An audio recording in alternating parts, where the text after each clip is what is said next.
Welcome to the Stampede. My name is Ryan Jones. Thank you so much for tuning in to this final draft podcast. The 2021 offseason is almost over. The draft is tomorrow, Thursday at 5 o'clock. This is being recorded Wednesday at around 2:30 in the afternoon. So just about 28 hours until draft night. Very, very excited. I actually already had recorded this mock draft, but Denver decided to go ahead and trade for Teddy Bridgewater. So I wanted to re-record this and get everything into, just make sure to add a little commentary on what this means for Denver at pick number 9. So this final mock draft, we're going to be going 1-2-32. No trades here just because they're so hard to predict. And in all reality, no one's ever gotten a perfect mock draft, right? So I just wanted to give you guys my thoughts on some players and some possible fits for these NFL organizations. So let's jump right into it. Number 1 overall, Trevor Lawrence. No surprise here. Going to the Jacksonville Jaguars. He has been the number 1 pick all year and the consensus number 1 pick. Jaguars need QB help. I like Gardner Minshew, but he's nothing more than a bridge quarterback for another franchise. And yeah, Urban Meyer doesn't come out of college for anybody. He comes out for a generational talent that is Trevor Lawrence. Next up, number 2 overall, Zach Wilson to BYU. I think this one's pretty much set in stone. I would take Justin Fields here, but in all reality, I think the Jets have their eyes set on Wilson. That's the report. We saw the magazine cover on the Rich Eisen show, Broadway Zach. So in all reality, I think Zach Wilson is the man here out of BYU. It's not what I would do, but I understand Zach Wilson is great. He has amazing arm strength. He's accurate.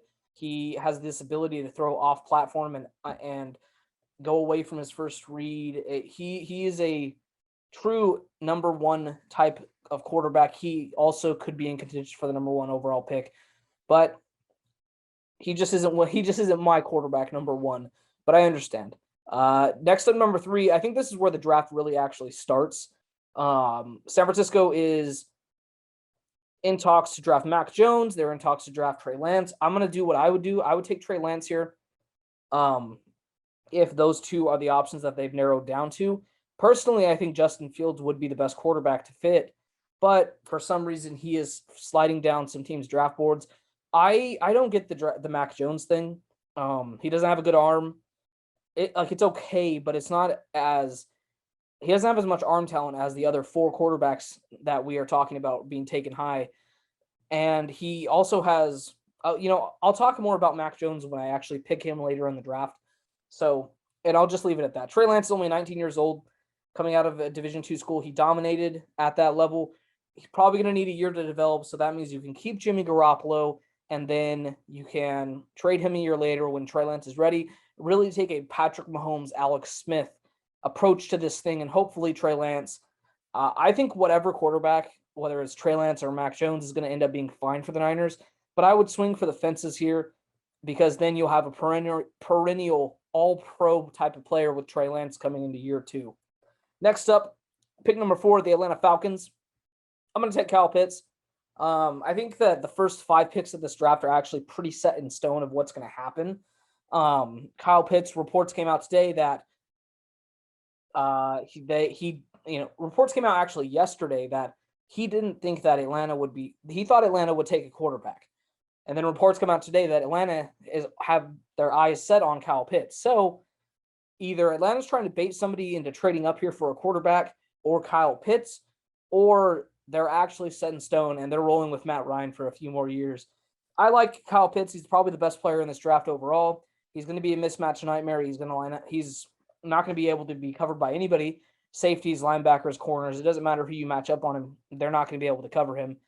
And this is probably the best way. If you're in win now mode for Atlanta, this is the best way to do it. The defense can come in later rounds. Next up, pick number 5, the Cincinnati Bengals. I'm going to go with Jamar Chase here. I know the argument for Penei Sewell or Rashawn Slater here. I understand it. But I'm going to I decided to reunite Joe Burrow and his old college teammate, Jamar Chase. This is a very deep offensive line class, so you can get one of those guys in the later rounds, second, third round, or maybe trade back up into the first round at the end of the first round in real life, because this one we're obviously not doing trades. Ja'Marr Chase is the best receiver in this class outside of Kyle Pitts, depending on if you consider Kyle Pitts a receiver. I think Ja'Marr Chase, I think the stat was that he had 20 touchdowns with Joe Burrow. I just think the connection that they're going to have is just going to be too amazing to pass up. Next up, pick number 6, the Miami Dolphins. I'm going to have them taking Penei Sewell. They moved Robert Hunt to guard yesterday, and that basically opens up a spot at right tackle to his blind side, which means you could slide Penei Sewell in there. He could play right or left tackle. He's been working out at left tackle, as you heard yesterday in our My Guys. So, yeah, it's a perfect fit. He comes in, plays right tackle, and gives Tua every single shot to see that he is the franchise quarterback. And if not, you can move on next year. Next up, pick number 7, the Detroit Lions. We're going to get a real kneecap biter here in Jalen Waddle. Most people's receiver number 2. He is the ultimate slot receiver, and you cannot go into the season with Jared Goff having Brashard Perryman as his number 1 receiver. So you get him a true number 1, and this year you really see if Jared Goff is the long-term answer at quarterback. Pick number 8 here, the Carolina Panthers. I'm going to have them taking Rashawn Slater, the tackle out of Northwestern. He is the most technically refined tackle in this draft class. You're getting day 1 coming into the NFL, he'll probably be the best tackle. I just like Penei Sewell's long-term upside more. So you bring Rashawn Slater in, it gives Sam Darnold every single chance to succeed. He has a great receiving core, he has a great running back. You bring Slater in, you have a good offensive line now. No more excuses for Sam Darnold, and if you are picking in the top 5, you can move off of Sam Darnold next year. Next up, the Denver Broncos. I'm going to go ahead and take Justin Fields here. I don't think trading for Teddy Bridgewater really changes anything for Denver. If Fields or Trey Lance are on the board, I think they pull the trigger and they just make Drew Lock QB3 on the depth chart or let him go. Trade him to maybe a Chicago who's desperate for a quarterback. I never understood the Drew Lock hype. He flashed at times. You have one of the best receiving cores in the NFL. You have a great offensive line, great running backs, and you still couldn't figure it out. So I'm pretty much done with Drew Lock, and you take Justin Fields here if you're Denver. It allows you to sit him for a year. He can learn behind Teddy Bridgewater, who's going to be the perfect mentor for him, and he comes in year 2 and he dominates. We're going to take that Patrick Mahomes route to succeed if you're the Denver Broncos. Next up, pick number 10, the Dallas Cowboys, probably the easiest pick of the whole entire draft. You're going to take Patrick Surtain here, who is the number 1 corner in this draft. Some have compared him to Jalen Ramsey. I don't know if I'd go that far, but he's definitely the best corner in this class by far. He's tall, he's 6'2", 210. He has the length, the speed, the athleticism, the vertical to be a dominant corner in this league. The Cowboys have had one of the worst pass defense over the last few years in the NFL. So you bring in a corner, then you pair him up with Trevon Diggs, his Alabama counterpart, and you could kind of revitalize that defense. You also brought in Keanu Neal. I know he's going to play linebacker, but you bring in Keanu Neal, a strong safety. You have the makings of a decent secondary here in Dallas. Pick number 11, the New York Giants. I'm going to take Micah Parsons here. Some people might not like that because he's not very good in coverage, but I have a reason for this. He's a Dave Gettleman type of player. Dave Gettleman, a very old school GM. He likes those hard-nosed, run defending defensive tackles. And Micah Parsons can come in here. He could play off-ball linebacker. He's not the best in coverage, but he could also play edge rusher. He's great on blitz packages, great against the run. So you bring him here around an already pretty solid defense. And Micah Parsons, this is probably the best landing spot for him to succeed outside of maybe New England or Washington. Next up, pick number 12, the Philadelphia Eagles. I'm going to have them take Devontae Smith, Heisman Trophy winner, most people's wide receiver number 3, my wide receiver number 4. But, a lot of people are concerned about the weight, actually, and I'm not very concerned. They say that he's going to struggle in press coverage, but in all reality, it was an issue in college against some of the top corners in the SEC. I don't expect it to be an issue once you go to the NFL level. He is fast as hell, a great route runner. He's got good hands. In all reality, this is exactly what the Eagles need. You can reunite him with his college teammate, Jalen Hurts. And then, you really give Jalen Hurts an opportunity to say, I'm the guy here. If he plays well, great. Then you have a franchise quarterback at Jalen Hurts. If not, next year, you're probably picking in the top 10 anyway because your roster is not that good. So you already, and then, you have a chance at another quarterback. Pick number 13, the LA Chargers. I'm going to have them take J.C. Horn here. Outside of Chris Harris Jr., you do not have a single corner on that roster that you feel comfortable starting. I guess Michael Davis is okay, but you need a true number one corner, and I also understand the argument that you need to protect Justin Herbert, but I just don't really feel comfortable rolling out a secondary where Michael Davis is your best corner. Chris Harris is great, but he plays slot corner. He's not going to play on the outside. You need guys that can play on the boundary, and J.C. Horn is one of the best corners in this draft, if not the best. There's 3 corners in this draft, 4 corners actually, that I could see being the best corner in this class. This is a very deep corner class, and you're going to see a lot chosen here in the first round. Next up, pick number 14. I'm going to go Christian Darrisaw out of Virginia Tech for the Minnesota Vikings. They have every single position along that offensive line, tackle to tackle.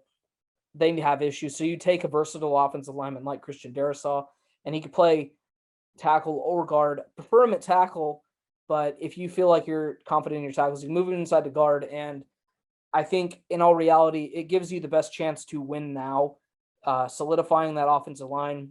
Run behind Dalvin Cook. You have Justin Jefferson. Kirk Cousins, he's a top 15 quarterback in this league. You can win some games with him. I think the Vikings need to admit they're in a rebuild, but if you're not going to do that, which I don't think they are, you solidify your offensive line with Christian Darrisaw. This is where Mac Jones comes off the board at pick number 15. Now, I just want to explain some of my issues I have with Mac Jones. Strictly from a football perspective first, not a great arm.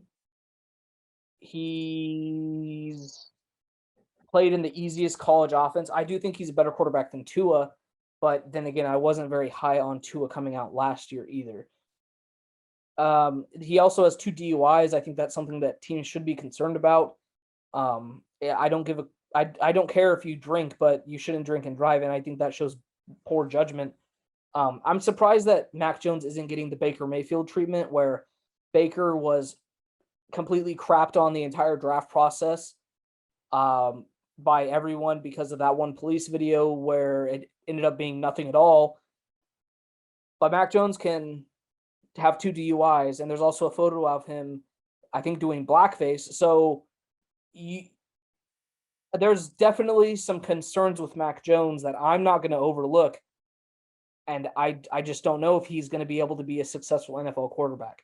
He's a top 20-ish player in this class because of the value of quarterbacks, but I'm not going to hinge my bets on a guy that has 2 DUIs. So pick number 16 overall, Greg Newsome to the Arizona Cardinals. I'm a big Greg Newsome guy. Not my cornerback number 1 in this class, but he's very technically refined. He's an athletic freak. Love Greg Newsome here. You pair him with Byron Murphy. You have Budda Baker at safety, and you have the makings of a pretty good secondary if you're Arizona. You pair that with J.J. Watt, Chandler Jones, Isaiah Simmons at linebacker. I mean, don't look now, but the Arizona Cardinals could have one of the best defenses in the NFL if they can hit on their cornerback selections this draft. Pick number 17, the Oakland Raiders. I'm going to get a real Gruden grinder here and go ahead and take Tevin Jenkins out of Oklahoma State. I don't think Ashton would be complaining about this pick. Tevin Jenkins is a mauler in the run game, a great pass protector. He always has a counter move to edge rushers that want to throw a move at him. I don't think he gave up a single pressure in college. He's outstanding. I love Tevin Jenkins as a player, as a prospect. And I think that after Oakland kind of destroyed their offensive line this offseason, you bring Tevin Jenkins in and you're good to go. I mean, you can play him left tackle, right tackle. I think your priority should be protecting Derek Carr because Carr, as we know, can't operate without protection. Pick number 18, the Miami Dolphins. I'm going to go ahead and take Jalen Phillips. Phillips is the best edge rusher in this class from a pure tape perspective. He did deal with concussion issues at college. He was forced to retire at one point by UCLA. But Jalen Phillips, I don't think that should be an issue anymore. And the medicals seem to be clear. He might slide a little bit in this draft, but in this instance, I would take Jalen Phillips. You get an elite edge rusher that's very comparable to Chase Young, in my opinion. I'm a big Jalen Phillips guy. I think that he would be able to do great things at Miami, a team that does not have a lot of needs at all. Pick number 19, the Washington football team. I'm going to take Jeremiah Owusu-Koramoah, who is the linebacker, safety, slot corner, do-it-all defensive player coming out of Notre Dame. I think that they're fine with Ryan Fitzpatrick. You don't want to reach on a Kellen Mond here out of Texas A&M. You just want to take the best player available, and in my eyes, that's JOK. He is one of my guys. I love everything he does on the field. Versatile. You can play him anywhere. Great in coverage. And you already have such a great defense in Washington. You bring JOK in. There's no doubt in my mind that Ron Rivera would maximize this to the to its fullest potential. And this would be one of the best defenses, if not the best defense in the NFL. Pick number 20. It's going to underwhelm some fans, but Elijah Vera Tucker, the guard/tackle out of USC.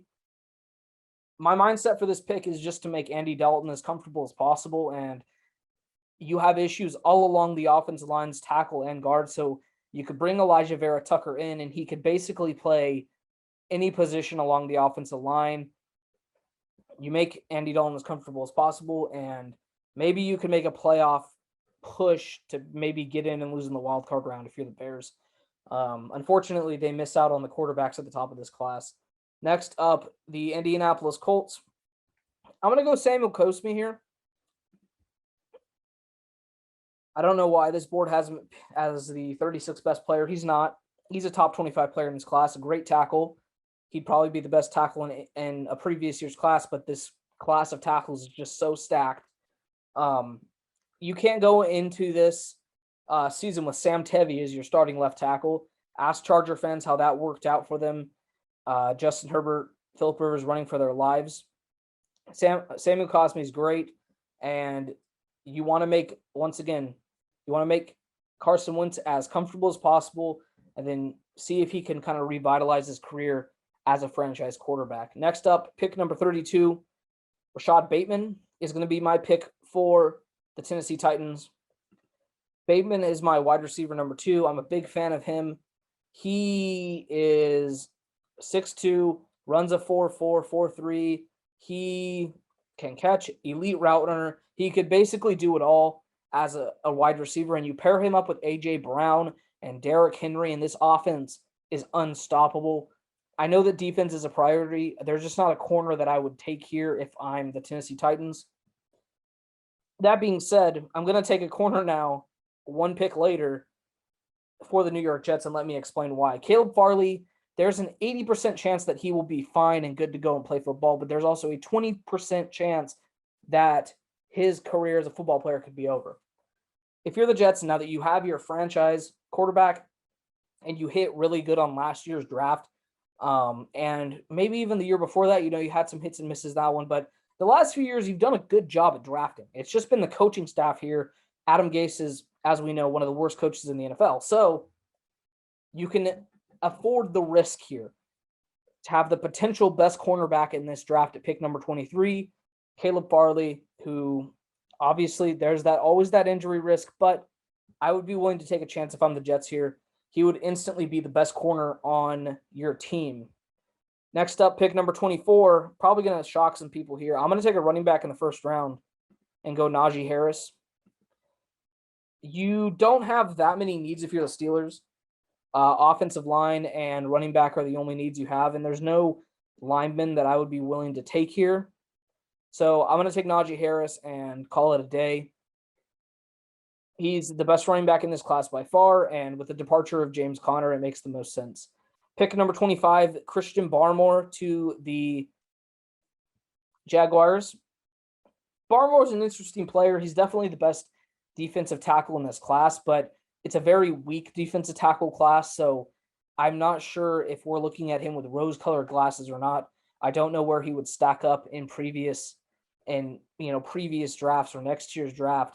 Regardless, because he is the best defensive tackle and the only one we're taking in the first round, that's going to cause him to be pushed up the board and a team to reach on him. And honestly, at pick 25, I don't think it's a reach. You bring him in, you run a 4-3 scheme if you're Jacksonville, I think. So you have him at one of the D tackles, Taven Bryan, and then your edge rushers are Josh Allen and Kayvon Chason. That's the makings of a pretty good defensive line as long as the development is there for your other players. Next up, pick number 26, the Cleveland Browns. I'm going to take a wide receiver here and go Elijah Moore. Elijah Moore's a great slot wide receiver. It can be a true number one. The Packers and the Saints are honestly really mad right now if Elijah Moore goes off the board a few picks before them. Elijah Moore is awesome. Great hands, great route running, very, very fast. His feet are incredible. And he did all of this damage without a good quarterback at Ole Miss. So that's how you know it's going to translate to the NFL. You go in, you get a good quarterback in Baker Mayfield. You have Jarvis Landry. This also allows you to trade Odell Beckham Jr. if you're Cleveland. He slides in as the number one receiver there. And we're going to go back-to-back receivers off the board. Terrace Marshall out of LSU is going to be my pick for the Ravens. The Ravens desperately need wide receiver help. We know they have Hollywood Brown. We know they have Mark Andrews. They need that true X receiver here. You bring him in. He's 6'2". He's a great jump ball guy. He could be that deep vertical, high jump ball catch guy that the Ravens need for their offense, and it'll definitely help Lamar develop into a better passer as well. Pick number 28, Asante Samuel to the New Orleans Saints. Once again, a lot of people are lower on Asante Samuel than I am, but the depth at some of the positions in this class, wide receiver, tackle, corner, some of the best that we've seen in such a long time. Asante Samuel is amazing, and outside of Marshawn Lattimore, you don't have anything at corner. So you need a number two, and he slides in there. He'll be the immediate impact number two corner. He could even potentially take over for corner number one day. He's that good of a player. Number 29, the Green Bay Packers. You're pretty mad right now if you're Green Bay that Elijah Moore and Terrace Marshall went off the board, but as we said, this is a deep receiver class. I'm going to go ahead and take Rondale Moore here. The speedy gadget kind of receiver. He's only 5'9", but the 4.3 speed's there, 4.2 speed, and he has good hands, so you can use him on a lot of different things if you're Green Bay. Screens, end arounds. You could use him as a running back even, probably, on like swing passes and stuff. He'd be the best vertical threat, one of the best vertical threats in the NFL. So you take Rondale Moore here, it's actually a really, really good pick.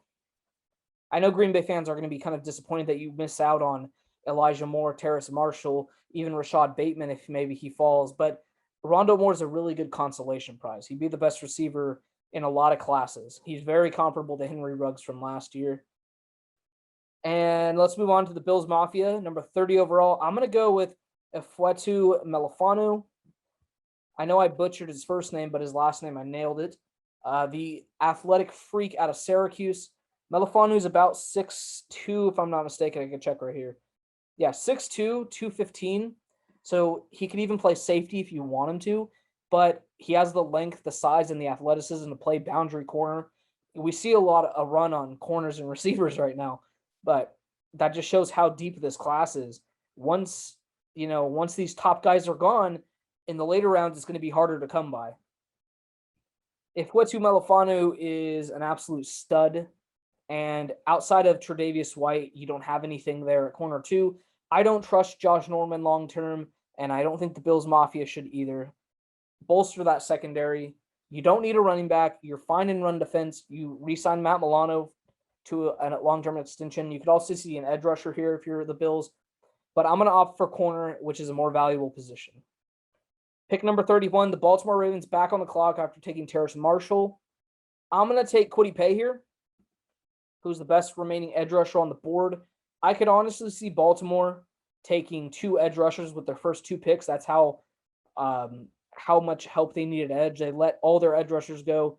Kwity Paye is now the only starting good edge rusher on that team. And I think even in round 2, if Baltimore has a second round pick, they could easily go ahead and take another one like Gregory Rousseau, Joe Tyron if he's there. I like Kwity Paye. He's a good run defender, needs to work in pass rushing situations, but regardless, he's a good player. Next up, the final pick of the round. I'm going to go edge rusher for the Tampa Bay Buccaneers. I'm going to pick Azeez Ojulari. Obviously, Shaq Barrett is there long term, but Jason Pierre-Paul, he's not going to be there the longest, so you need to find a number 2 edge. And a lot of teams' philosophy in the NFL draft are you're only as good as your number 2 edge rusher because you could always just double team the number 1 and neutralize them. So Tampa Bay brings in another edge rusher, and they don't have that many needs anyway, so it's kind of just a luxury pick. You could really go whatever position you want there. Quick little recap before we end the video and podcast. The Jags take Lawrence. The Jets take Zach Wilson.